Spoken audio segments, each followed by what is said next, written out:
এই কারণেই সত্যিকারের নায়েবে নবীর উপরে যারা অত্যাচার করে, নবীর উপর অত্যাচার যারা করে, তাদের যেমন আল্লাহ ছাড়ে নাই, নায়েবে নবীর উপর অত্যাচার করলে আল্লাহ তাদের ছাড় দেন কিন্তু ছেড়ে দেন না।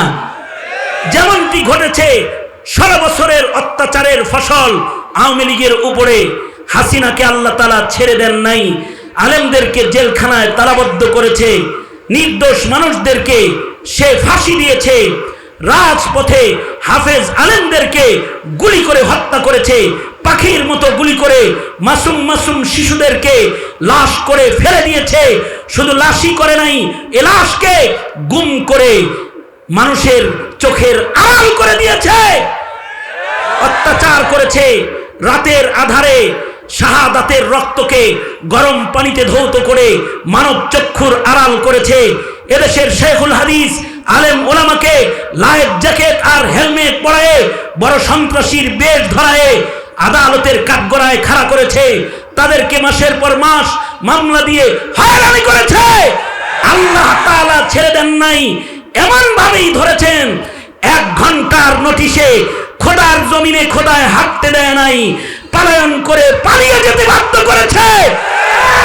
তাহাজ্জুদের ওয়াজ তো অনেক করেছে, কিন্তু বিদায়ের সময় দেখা গেছে সম্পর্কটা আল্লাহর সাথে নয়, সম্পর্কটা দিল্লির সাথে সে আটকায় রেখেছে।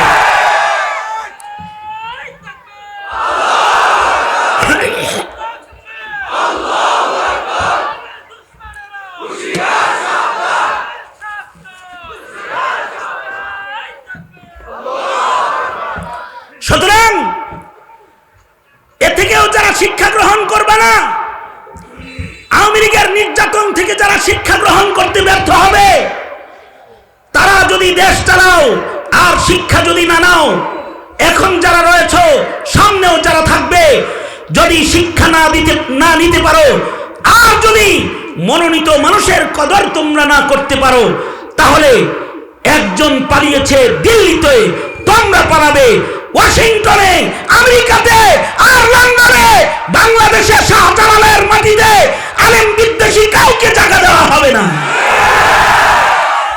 কারণ তন্ত্র মন্ত্রের দিন শেষ, কোরআন সুন্নাহর বাংলাদেশ। গত রাত্রে সিরিয়া বিজয় হয়েছে, বাংলাদেশও বিজয় হবে, সারা দুনিয়াতে কালিমার ডঙ্গা উঠবে।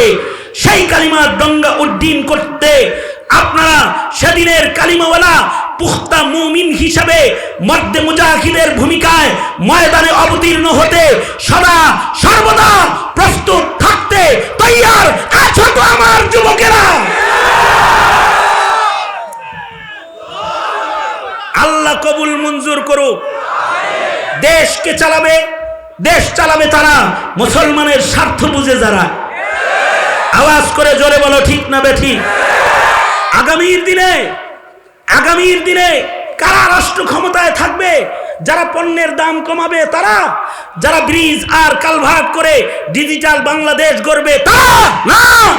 আগামীর দিনে 17 কোটি মুসলমানের মাটিতে তারাই ক্ষমতায় থাকবে, যারা কাদিয়ানীদেরকে অমুসলিম ঘোষণা করবে, যারা নাস্তিক মুরতাদের মৃত্যুদণ্ডের আইন প্রণয়ন করবে। ঠিক কিনা? জোরে আরো জোরে আওয়াজ করে জোরে বলো ঠিক না ঠিক জোরে বলো। যারা হিন্দুত্ববাদের শিক্ষাকে সরায়ে মুসলিম সমাজের মুসলমানকে তাওহীদ আর রিসালাত শিক্ষা দেওয়ার ব্যবস্থা করবে, তারা ক্ষমতায় থাকবে। নাস্তিকতাকে বাস্তবায়ন করবে, কাদিয়ানীকে ফুসলে দিবে। আর এই জমিনের মুসলমানের ঈমান নিয়ে যারা ছিলিমিলি খেলছো, তাদেরকে সুজা হুঁশিয়ারি, এই দেশে রাষ্ট্র ক্ষমতায় বসে থাকার স্বপ্ন তোমরা দেখার অধিকার সংরক্ষণ করো না। এটা হতে পারে না, এটা এদেশের মুসলমানরা হতে দেবে না।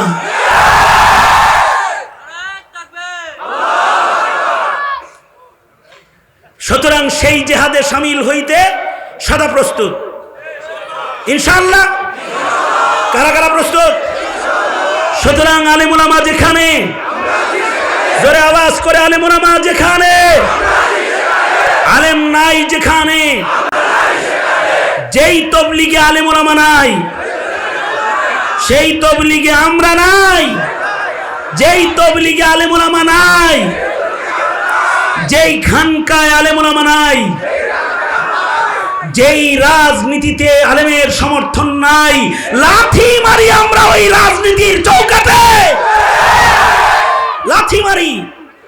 ওই রাজনীতি করব যারা মুসলমানের ঈমান আর ইসলামের নিরাপত্তা প্রদান করবে। ঠিক কিনা জোরে আওয়াজ করে বলেন। রাজি আছেন তো ইনশাআল্লাহ? রাজি তো ইনশাআল্লাহ? কারা কারা রাজি ভালো করে শপথ করেন।